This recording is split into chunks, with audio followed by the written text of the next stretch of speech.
Hello నమస్తే, welcome to mister రమా. నేను మీ anchor Ramavath. Yes, పథకాలపై చంద్రబాబు మోసం చేస్తున్నారా, ఇది వాళ్ళ టాపిక్. అండ్ ఇప్పుడు ప్రస్తుతం సోషల్ మీడియాలో ఇదే టాపిక్ అనేది ఇప్పుడు చాలా ట్రెండ్ అవుతుంది. ఏదైతే బాబు గారు 6 గ్యారంటీస్ ప్రకటించారో ఆ గ్యారంటీస్ మీద ఆయన యూటర్న్ తీసుకున్నారు. ఏ ఒక్క స్కీమ్ కూడా ఆయన ఇంప్లిమెంట్ చేసే దిశగా ఆలోచన చేయట్లేదు, అలాంటి అడుగులు వేయట్లేదు అని చెప్పేసి ఒక మా కామెంట్, ఒక స్టేట్మెంట్ ఇప్పుడు ప్రస్తుతం సోషల్ మీడియాలో చాలా హల్చల్ చేస్తుంది. ఏదైతే 6 గ్యారంటీస్, అందులో తల్లికి వందనం కావచ్చు, లేకపోతే 3 ఉచిత సిలిండర్లు కావచ్చు, వీటి మీద ప్రధానంగా ఇప్పుడు ఎక్కువగా చర్చలు జరుగుతూ ఉన్నాయి. ఈ 2 అంశాలని ఇక చంద్రబాబు నాయుడు గారు గాలికి వదిలేశారు అని చెప్పేసి ఎక్కువగా కామెంట్స్ అనేది వినబడుతూ ఉంది. సో నిజంగా చంద్రబాబు నాయుడు గారు ఈ స్కీమ్స్ని గాలికి వదిలేశారా అని చెప్పేసి ప్రస్తుతం ఈ వీడియోలో మనం డిస్కస్ చేద్దాం.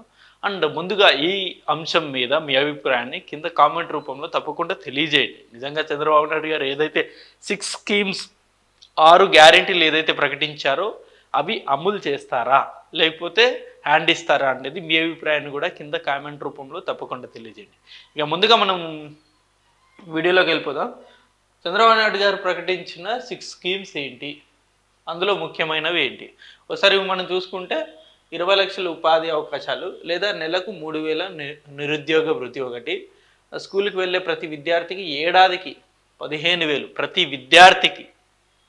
సో ఇది చాలా కీలకమైన పాయింట్. ఇది తల్లికి వందనం స్కీమ్. ఇది నెక్స్ట్ వచ్చేసి ప్రతి రైతుకు ఏటా 20,000 ఆర్థిక సహాయము, ప్రతి ఇంటికి ఉచితంగా ఏడాదికి 3 సిలిండర్లు, ప్రతి మహిళకి నెలకు 1,500 రూపాయలు, మహిళలకు ఉచిత బస్ ప్రయాణం. ఇది గతంలో 6 స్కీమ్స్ ప్రకటించడం జరిగింది, బాబు సూపర్ 6 అని చెప్పేసి. సో దీనిలో ప్రధానంగా ఎక్కువగా ఇప్పుడు హైలైట్ అవుతుంది ఈ 2 అంశాలు. ఏది, స్కూల్కి వెళ్ళే ప్రతి విద్యార్థికి ఏడాదికి 1,500, ప్రతి ఇంటికి ఉచితంగా ఏడాదికి 3 సిలిండర్లు. ఇవి ఎందుకు ఇంత పాపులర్ అయినాయి? ఈ 2 స్కీమ్స్ మీద ఇప్పుడు ఎందుకు చర్చ జరుగుతుందంటే, రీసెంట్గా అసెంబ్లీలో లోకేష్ గారు కావచ్చు, లేకపోతే నాదెండ్ల మనోహర్ గారు కావచ్చు, వీళ్ళు మాట్లాడిన మాటలు ప్రస్తుతం ఇప్పుడు కామెంట్స్, వాళ్ళు చేసిన ఈ 2 స్కీమ్స్ మీద చేసిన వాళ్ళు ఏదైతే కామెంట్స్ చేశారో దాని మీదే ఇప్పుడు ప్రస్తుతం సోషల్ మీడియాలో చర్చ జరుగుతోంది. ఇది అందులో క్లియర్గా లోకేష్ గారు ఏమని చెప్పారు, అమ్మ ఒడి పథకం అనేది మేము ఒక రూట్ మ్యాప్ తయారు చేస్తున్నాము, మేము ఖచ్చితంగా ఇంప్లిమెంట్ చేస్తాము, కాకపోతే అది కొంత సమయం పట్టవచ్చు అన్నట్టుగానే ఆయన అసెంబ్లీలో క్లియర్ కట్గా ఒక విషయం చెప్పడం జరిగింది. అలాగే వచ్చేసి 3 సిలిండర్ల అంశం మీద కూడా సేమ్ ఇలాంటి వ్యాఖ్యలు చేశారు ఇది మనోహర్ గారు. సో ఈ 2 అంశాలని పట్టుకొని ఇప్పుడు సోషల్ మీడియాలో వైఎస్ఆర్సీపీ నాయకులు భారీగా విమర్శలు అనేది చేస్తున్నారు. సో మరి లాస్ట్ వైఎస్ఆర్సీపీ గవర్నమెంట్ తీసుకొచ్చిన స్కీమ్స్ ఏవి? బాబు గారు ఏదైతే సూపర్ 6 తీసుకొచ్చారో అంతకుముందే వైఎస్ జగన్ గారు నవరత్నాలు అని చెప్పేసి స్కీమ్స్ అనేది తీసుకురావడం జరిగింది. అందులో అతి ముఖ్యమైన స్కీమ్ ఏదైనా ఉంది అంటే అది అమ్మ ఒడి, దాని తర్వాత పెన్షన్లు, దాని తర్వాత వైఎస్ఆర్ చేయూత. ఈ 3 అనేది కూడా చాలా కీలకమైన స్కీమ్స్, గతంలో వైఎస్ జగన్ గారు తీసుకొచ్చిన స్కీమ్స్. మరి అమ్మఒడి ఎప్పుడు ఇంప్లిమెంట్ చేశారు అని ఒకసారి మనం చూసుకుంటే, అమ్మఒడి ఇంప్లిమెంట్ చేసింది వచ్చేసి జనవరి 9, 2020లో ఇంప్లిమెంట్ చేశారు. వైఎస్ జగన్ గారు మేలో ప్రమాణ స్వీకారం చేస్తే జనవరిలో ఫస్ట్ అమ్మఒడి అనేది వేయడం జరిగింది, ఇంప్లిమెంట్ చేయడం జరిగింది. సో మేలో ప్రమాణ స్వీకారం చేస్తే జనవరి అంటే ఎంత టైం అనేది తీసుకున్నారు? మేము ఒకసారి క్యాల్కులేట్ చేయండి. May, June, July, August, September, October, November, December 7 నెలలు టైం అనేది పట్టింది వీళ్ళకి అమ్మఒడి ఇంప్లిమెంట్ చేయడానికి. ఈ 7 నెలలు కూడా వాళ్ళు జస్ట్ ఏదో 7 నెలల తర్వాత ఇద్దామనో లేకపోతే ఇంకో రకంగా డిలే చేద్దామనో చేసింది కాదు అది. ఈ 7 నెలల సమయంలో కూడా అమ్మఒడి ఇంప్లిమెంట్ చేస్తే ఆర్థికంగా రాష్ట్రానికి ఎంత భారం పడుతుంది, నిజంగా ఎంతమంది ఎలిజిబుల్ ఉన్నారు, ఎలిజిబిలిటీ క్రైటీరియా ఎలా ఉండాలి, ఇలాంటి అనేక అంశాలు వాళ్ళు స్టడీ చేయడానికి ఈ 7 months అనేది టైం పట్టింది. ఏ ప్రభుత్వానికైనా ఒక స్కీమ్ అనేది ఇంప్లిమెంట్ చేస్తే ఖచ్చితంగా దాన్ని డీప్ డిస్కషన్ అనేది ఉంటుంది, డీప్ స్టడీ ఉంటుంది. ఒక స్కీమ్ ఇంప్లిమెంట్ చేస్తే దానిలో ఉండే లొసగులు ఏంటి, లేకపోతే దాని ద్వారా వచ్చే ఆర్థిక భారం ఎంత ఉంటుంది, లేకపోతే దాని ద్వారా ప్రజల మీద ఎంత భారం పడుతుంది, ఇలాంటి అనేక అంశాలు చర్చలోకి వస్తాయి. అనేక అంశాలు నిపుణులు అందరూ కూర్చొని డిస్కస్ చేసి అంశాల వారీగా వాటిని స్టడీ చేసి ముఖ్యమంత్రి గారి దగ్గరికి ఆ ఫైల్ తీసుకెళ్తే ఆయన ఫైనల్గా దాన్ని ఇంప్లిమెంట్ చేస్తారు. ఇది ఏ స్కీమ్కైనా వర్తిస్తుంది. సో అమ్మఒడి ఇవ్వడానికే 7 months టైం పట్టింది వైఎస్ఆర్సీపీ గవర్నమెంట్కి. మరి ఇక్కడ చంద్రబాబు నాయుడు గారు ఏదైతే ప్రకటించారో స్కూల్కి వెళ్ళే ప్రతి విద్యార్థికి ఏడాదికి 15,000 అని చెప్పేసి తల్లికి వందనం మరి ఈ తల్లికి వందనం ఇంప్లిమెంట్ చేయాలంటే ఇంకెంత టైం పడుతుంది ఒకసారి ఆలోచించండి. జస్ట్ మనం ఏదో విమర్శలు చేయాలి అంటే చేయడం కాదు, ఒక క్లారిటీగా నిజంగా ఒక అంశం ఏదన్నా ఇంప్లిమెంట్ చేసే ముందు దాని ద్వారా ఎంత ఆర్థిక భారం పడుతుందనే విషయాన్ని కూడా చాలా చర్చల్లోకి వస్తుంది. జస్ట్ చంద్రబాబు నాయుడు గారి ప్రభుత్వం అధికారంలోకి వచ్చి జస్ట్ 2 నెలలు మాత్రమే అయింది.